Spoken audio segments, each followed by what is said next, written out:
Good morning friends. আজকে শুক্রবার, কালকে ভ্লগ কোনো করিনি, শরীরটা খুব একটা ভালো ছিল না। আর আজকে 5ই ডিসেম্বর, সকাল সকাল এসছি, চা হয়ে গেছে। আর আমি রুটি দুটো ছিল, একটু ভেজে নিচ্ছি। বরের রুটি খাওয়া হয়ে গেছে, এবার চাটা দেবো। জলখাবার খেয়ে নিই। আর কি রান্না হবে আজ দেখাচ্ছি, দেখো। এই আলু সেদ্ধ করে রেখেছি, আলুর ঝাল ভাজা করব পেঁয়াজ দিয়ে। আলুগুলোকে চুকো চুকো করে কেটে, আর সব রয়েছে মাছের ঝাল, তারপরে তোমার পালং শাক কাল করেছিলাম নিরামিষে, সবই রয়েছে। আর এইটা রাতেও হয়ে যাবে, এর সাথে একটু ডিম ভুজিয়া করে নেবো রাতে, তাহলেই হয়ে যাবে। জলখাবার নিয়ে জলখাবার নিয়ে বসে গেছি। এখন শুধু ওই আলুর ঝাল ভাজাটা করব পেঁয়াজ দিয়ে, আর মাছও রয়েছে ফুলকপি দিয়ে। বললাম তো তোমাদের, পালং শাক রয়েছে, সবই রান্না রয়েছে। আর মেয়েকেও টিফিনে ডিম সেদ্ধ, রুটি আর ওই আলুর ঝাল ভাজা দিয়ে দেবো। আর এই এখন আমি ব্রেকফাস্ট নিয়ে বসে। এটা বৃহস্পতিবার, এটা বুধবার করা ছিল। আর জানা না, এটা ভুল বললাম, তড়কা, মুগ কড়াই। আর এই যে রুটি ছিল, রুটি ভেজে নিয়েছি, একটা পিস পাউরুটি আছে, এই যে চা। আজকে ভাবছি রান্না টান্না তো সেরম নেই, আর ভাবছি তোমাদের কিছু, আমি পুজোর আগে করে আমরা মন্দারমণি গেছিলাম এক বান্ধবীদের সাথে। তো কিছু ক্লিপস আমি তুলে রেখেছিলাম, তখন তো জানি না ব্লগ করব, তো ইচ্ছা হচ্ছে তোমাদের সাথে শেয়ার করতে। হোটেলটা খুব ভালো ছিল, মানে সমুদ্রের একদম ধারে, মেন রোড থেকে একটু ভেতরে যেতে হতো। ওখানে সব হোটেলগুলোই ওই একদম সমুদ্রের ধারে, মানে কী বলবো, পাঁচিল দিয়ে পুরো জোয়ারের জল এলে পুরো উঠছে উঠছে। দারুণ হোটেলটা ছিল, নামটা আমার মনে নেই। ওখানে সব হোটেলগুলি ওরকম পাশাপাশি ওরকম। আর মানে জোয়ার এলে পুরো ভরে যেত, পুরো হোটেলের মধ্যে জল আসতো।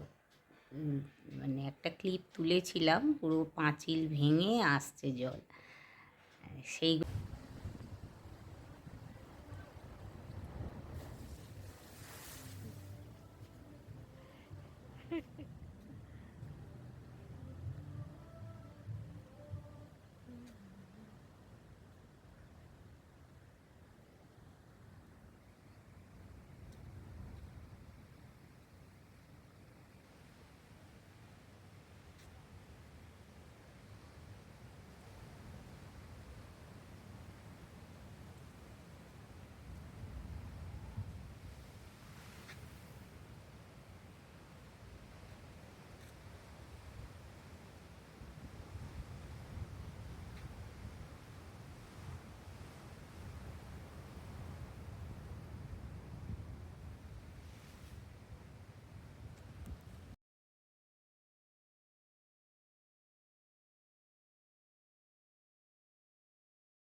এদিকটা তাকাও, এদিকটা তাকাও।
দেখো এখানটায় বর আমাকে সাঁতার শেখাচ্ছে। আমি সাঁতার জানি না তো, দেখছো কাঁধে চড়ে চলছি। হ্যাঁ,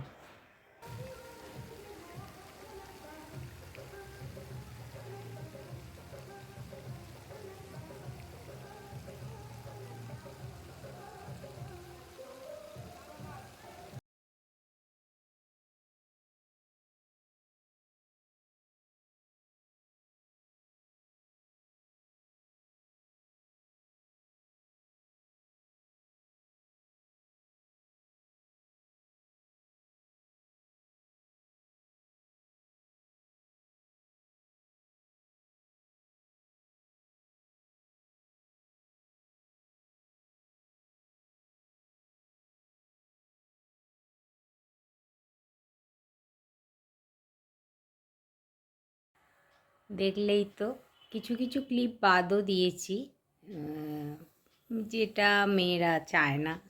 অনেক কিছু নাচা টাচা হোটেলের মধ্যে সবাই মিলে করেছি, খুব আনন্দ করেছিলাম। আর এগুলো, এই পুরো ট্রিপটা কিন্তু আমার মেয়ের আর ওই বান্ধবীর মেয়ের পুরো আমাদের গিফট। সেই ভাবি কিছু স্মৃতি মনে পড়ে যায় যখন মানে আমার মেয়ে হয়েছিল। তো আমার শাশুড়ি খুব দুঃখ পেয়েছিলেন, কেন বলো তো? দুটো মেয়েরই, দুটো মেয়ে মানে আমার দু ননদেরই দুটো মেয়ে, আবার ছেলের ঘরেও মেয়ে হলো। আর যাই হোক, আমি খুব আনন্দ পেয়েছিলাম। তো তাই বলি, এখন ছেলে মেয়ে কেউ অসমান নয়, মেয়েরাও ছেলেদের মতো মানে কাঁধে কাঁধ মিলিয়ে চলে। আমাদের মেয়েরা বেশি বয়স না, এইটুকু বয়সে মানে চাকরি করে 2-3 বছর মতো হলো চাকরি করছে, অনেক কিছু দিয়েছে। বাড়ির কিছু জিনিসপত্র, বাবা মায়ের প্রতি মানে গিফট।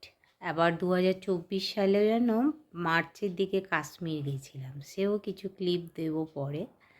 ওটারও প্রায় খরচা বাবাদের সাথে তাল মিলিয়ে ওরা করেছে, ওটা পুরোটা দিতে পারেনি।